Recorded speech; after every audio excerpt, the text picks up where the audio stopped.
Una joven desaparece y la comunidad en la iglesia hace una cadena de oración por su regreso. Lo que ellos no sabían es que la persona que los estaba guiando en esas oraciones era el culpable de la desaparición y asesinato de esa joven.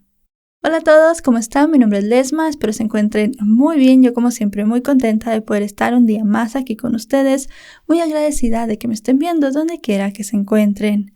El día de hoy tenemos un caso sucedido en los Estados Unidos. Acompáñenme a ver todos los detalles.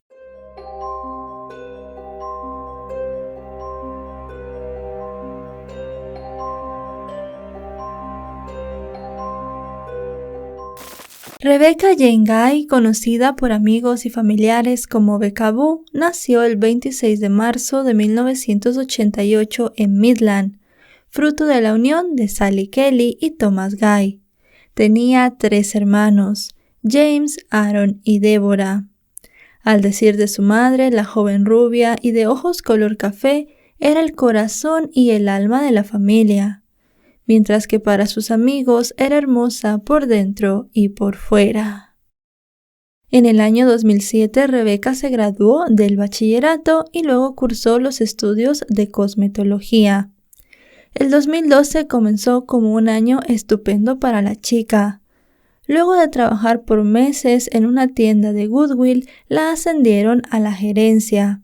Además, mantenía una relación sólida con su novio Aaron Quinn, y estaban haciendo planes para formar una familia juntos. Ella no sabía que su prometido le iba a entregar el anillo de compromiso durante la celebración de Halloween el 31 de octubre de 2012. Pero la mañana de ese mismo día, Rebecca Jane desapareció. Tras la terrible noticia de la desaparición de Rebecca, el pastor de la iglesia local le pidió a todos los feligreses que oraran por el regreso de la joven. El pastor también era la pareja de la madre de Rebecca, así que podríamos decir que era el padrastro de la desaparecida, por lo cual todo el mundo estaba muy preocupado. Lo que la congregación no sabía es que ese hombre de 55 años era el responsable de la desaparición de la joven. El pastor era un exconvicto con un oscuro y terrible pasado, además de una macabra obsesión, algo que en la iglesia nadie sabía. ¿Quién era este hombre? John White, de 55 años. John Douglas White nació en mayo de 1957, pero hay muy poca información sobre su infancia. Se sabe que en su juventud sirvió en la Marina de los Estados Unidos y luego trabajó como camionero de rutas largas. En 1980, John vivía con su primera esposa en Battle Creek, Michigan. Tenía 22 años cuando invitó a una vecina de nombre Teresa Etherton a ver la nueva pista de carreras de autos eléctricos que había montado en el sótano de su casa. La muchacha de 17 años lo acompañó sin sospechar que algo malo le podía suceder. De repente recibió un fuerte golpe a la altura del omóplato derecho. En medio del dolor, sintió como John la tomaba del cabello por detrás y la apuñalaba 15 veces mientras sonreía. La víctima milagrosamente sobrevivió. Teresa relató que John la tomó de la mano y le dijo a modo de despedida la siguiente frase: «Siento mucho que tuviera que ser así, pero qué carajo, eres solo una mujer». El atacante dejó a su víctima con el convencimiento de que la había asesinado, pero ella logró escapar y evidentemente lo denunció a la policía. John Douglas White fue enjuiciado y hallado culpable por intento de homicidio. En la audiencia de sentencia le dijo al juez que estaba arrepentido de lo que había hecho y que se disculpaba con la víctima. Su defensa también pidió ayuda psiquiátrica en lugar de ser condenado a prisión. Sin embargo, el juez declaró que había sido un milagro que Teresa sobreviviera al brutal ataque y lo condenó a un máximo de 10 años en prisión. También recomendó que recibiera tratamiento para su salud mental mientras estuviera recluido.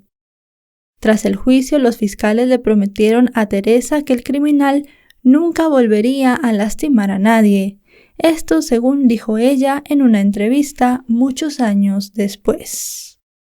No obstante, como podemos intuir, con el paso del tiempo esa promesa no se cumpliría. Y es más, luego de recibir esa sentencia, John apeló. Dijo que sus abogados habían fallado al no pedir una defensa por demencia, ya que él no tenía los recursos para realizarse un examen psicológico privado que pudiera probar que él no estaba en sus 5 sentidos en el momento del ataque a Teresa. Esta apelación fue aceptada por la corte y se programó en el año 1983 un nuevo juicio. Antes de que se diera este nuevo juicio, se le dio a John la oportunidad de llegar a un acuerdo con el nuevo fiscal.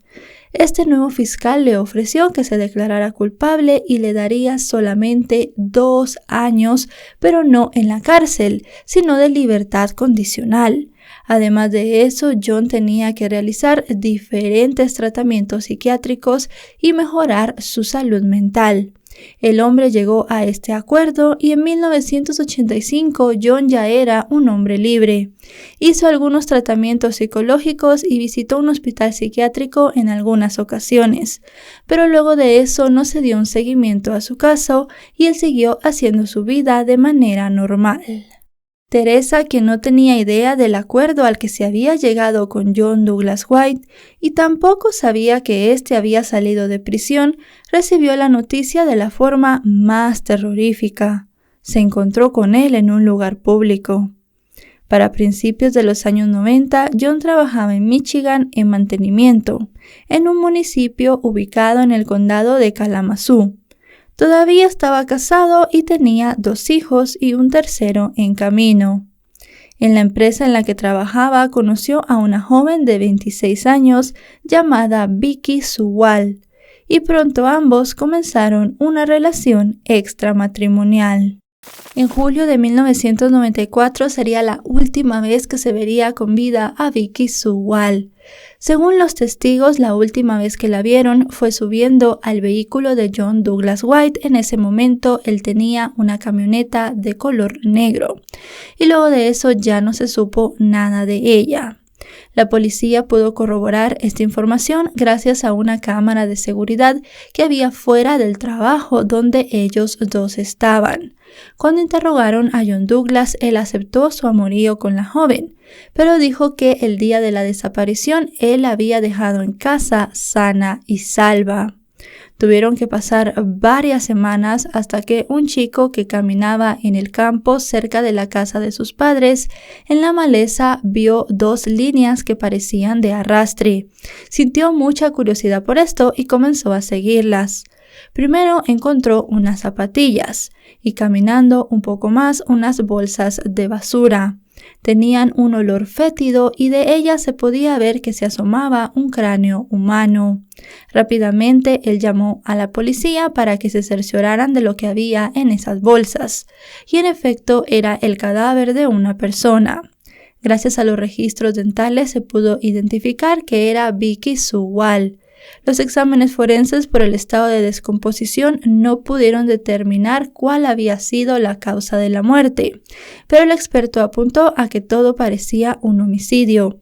Vicky fue encontrada sin ropa, con su sostén atado al cuello, así que se cree que tal vez pudo ser estrangulada. Al hallar el cuerpo, la policía interrogó nuevamente a John y le solicitó que se hiciera una prueba de detector de mentiras, pero el hombre se negó. También revisaron el interior de su camioneta en busca de indicios, pero estos no fueron concluyentes, y las pruebas de ADN de esa época todavía no eran del todo confiables. La investigación por el asesinato de Vicky Sue continuó, y la presión también. Los alguaciles tenían la certeza de que John Douglas White había asesinado a su amante. Días más tarde, el hombre intentó quitarse la vida tomando pastillas con alcohol. Posteriormente, en uno de los interrogatorios, habló de que tenía apagones o episodios de desmayo en los que pensaba que hacía cosas violentas que después no podía recordar. Entonces él mismo asomó la posibilidad de haber lastimado a Vicky Sue en uno de esos supuestos apagones.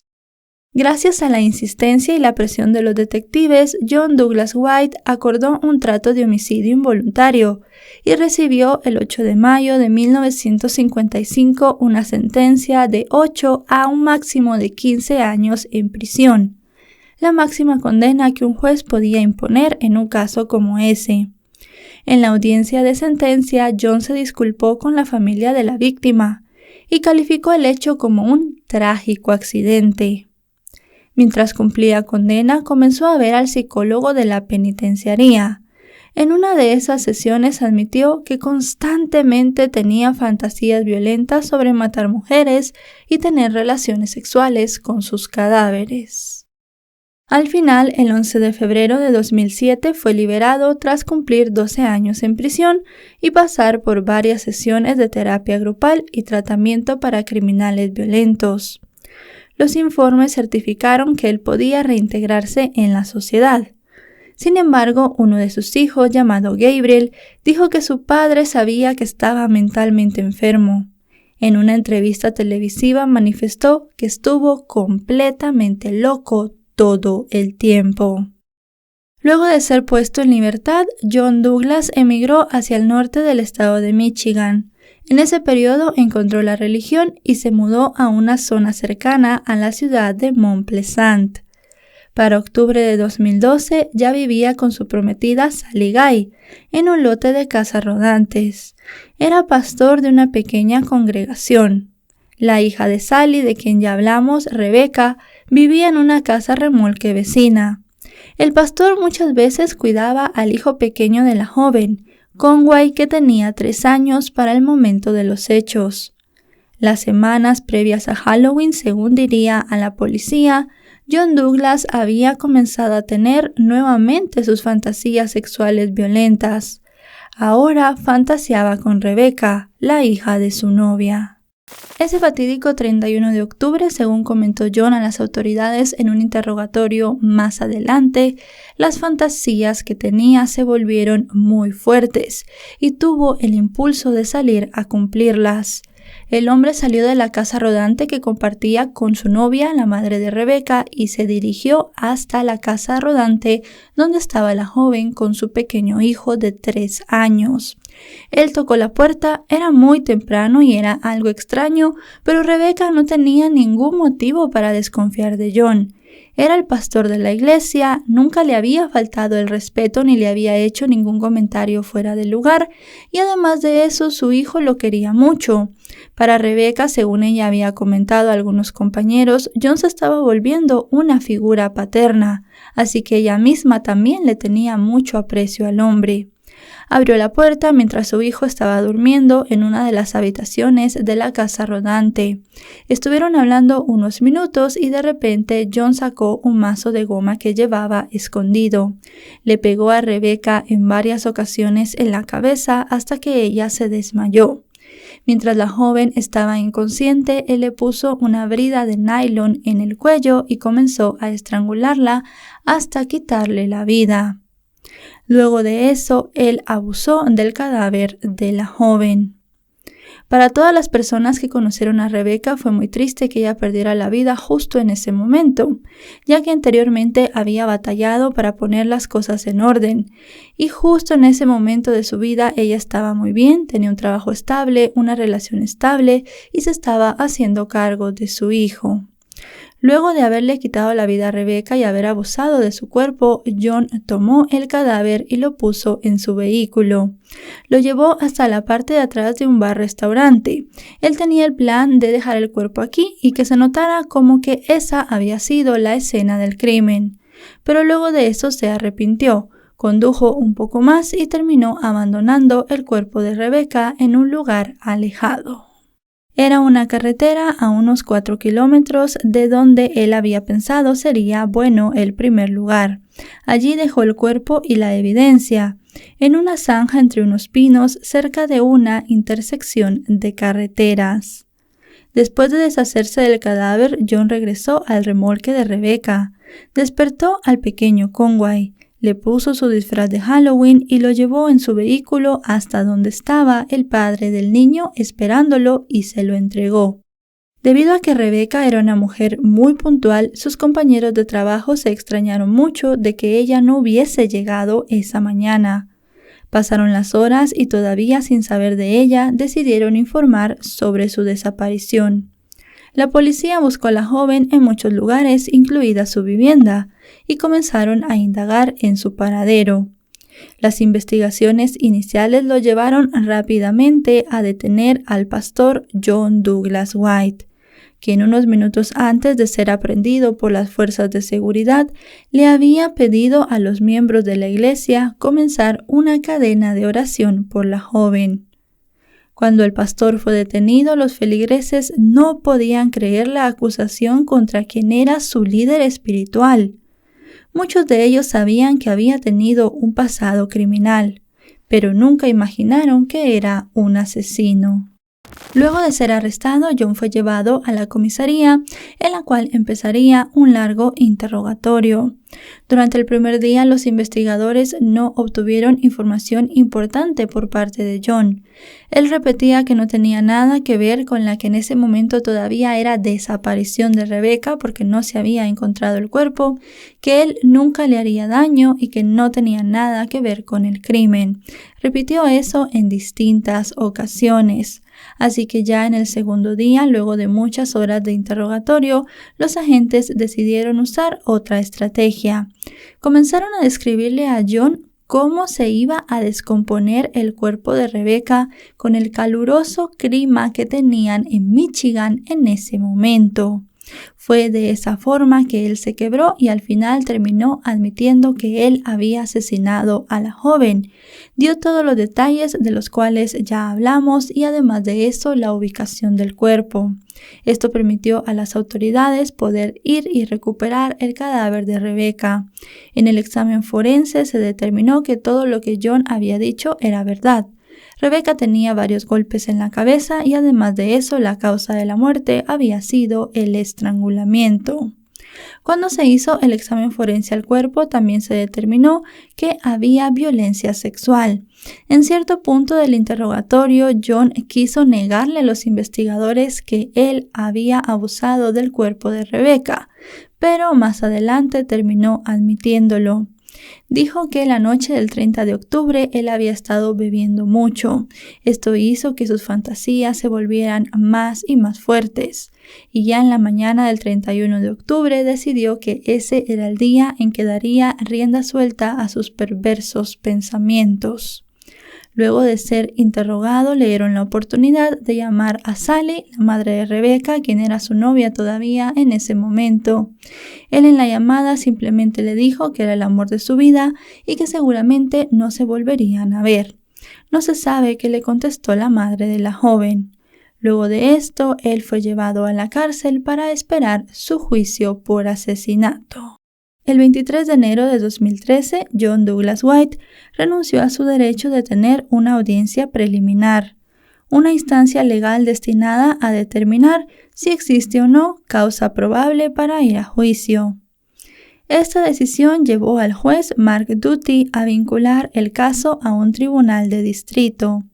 El 27 de marzo de 2013, John Douglas White se declaró culpable ante el Tribunal de Primera Instancia del Condado de Isabela por el asesinato en segundo grado de Rebecca, de 24 años. El 18 de abril de ese mismo año, en la audiencia de sentencia, el envejecido hombre con el cabello y la barba blanca sin recortar, uniformado con un mono presidiario de color naranja y esposado a una cadena que le rodeaba la cintura, tomó asiento para escuchar su sentencia. Sally, la madre de la víctima, quien había sido pareja sentimental de John, suplicó al juez que le impusiera la máxima sentencia permitida. Poco después de las 2 de la tarde de ese día, el juez sentenció a John Douglas White a 56 años y 3 meses de prisión, la pena máxima permitida bajo un acuerdo de culpabilidad según las leyes del estado de Michigan.